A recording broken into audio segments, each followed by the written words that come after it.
There's a lot of children. We have all small boat assets, all small boat Second New Orleans assets along. That's all I can take there. I got 2 girls in here. Roger. But you have to make some decisions. I'm taking him or her, or they go this child, but I can't. I'm running out of fuel, or I don't have the power in the helicopter or the space. Yeah, we got a full cabin back there, huh?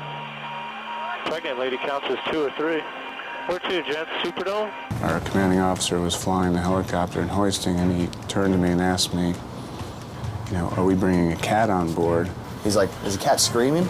You know, sometimes the scream of a cat, the high-pitched wail of a cat in distress, that was the sound that we heard as the children came up in the basket.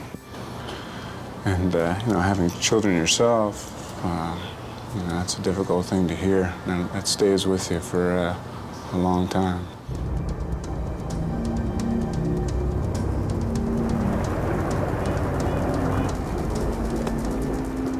Early September 2005. Almost a week since Hurricane Katrina struck. New Orleans is still in crisis. Hello? Hello? Hello? Is there anyone there? Coast Guard crews are combing the flooded streets. They're searching for victims and trying to convince people to evacuate.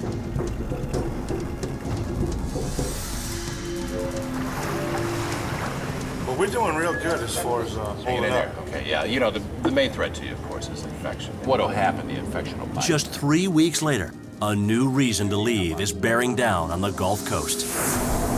Well, the countdown is on as hurricane rate churns closer to the Gulf Coast. Lightning's not going to strike twice in the same place, but obviously that's not the case.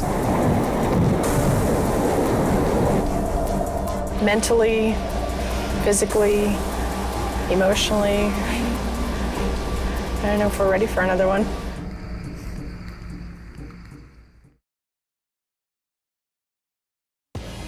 Bolivia, South America, home to one of the world's most dangerous roads.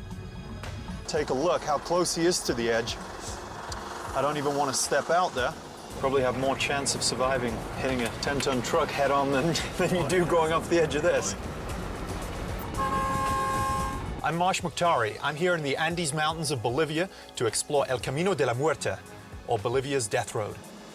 And to do that, I'm going to have to drive it.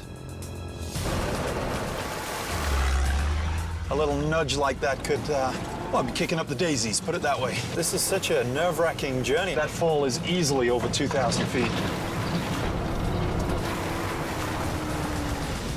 For the next 90 miles, I'll be taking you on a journey over some of the most treacherous passes in the world. Along the way, I'll explore the road's history to see how this monster of a highway was built. I'll also visit some of the hair-raising accidents caused by these blind corners and sheer cliffs. By the end, I hope to uncover why this road has earned such a sinister reputation.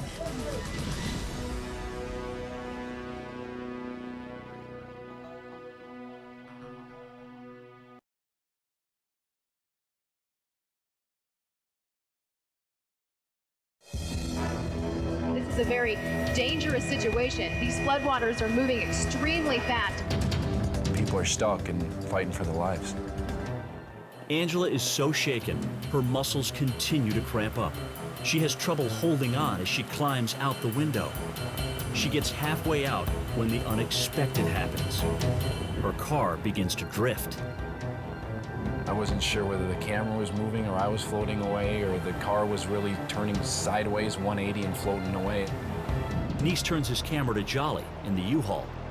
He notices the stranded motorist is sizing up his own predicament.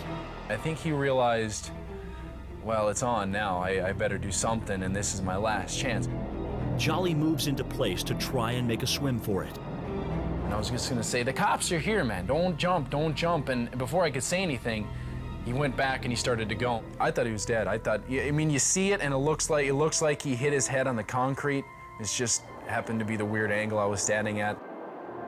What actually happened is that Jolly's feet hit a pile of submerged construction barrels.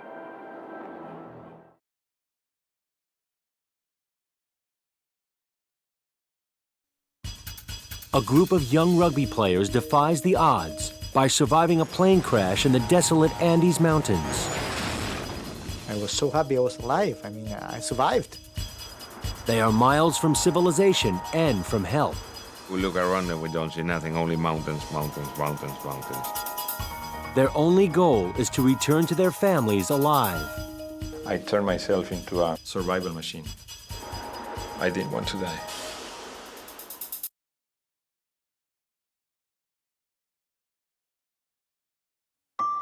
A 5-month-old infant dies mysteriously in his crib. The diagnosis is a silent, arbitrary killer known as sudden infant death syndrome. During the 80s, any sudden death in an infant was SIDS, period. The mother, though, comes to suspect that her own husband was the true killer. You don't hear a noise that's not normal and go in and find the child dead when it was supposed to be having its morning bottle. Yet she stays with him and stays quiet for 6 more years. When she found out that he had a relationship with me, she then decided that he had murdered her son. My first reaction was, well, why didn't this woman call the police? Why is she doing it now? What's her motive for doing that? They could prove that he's a womanizer. They could prove that he was a con man. But was Garrett Wilson guilty of murder?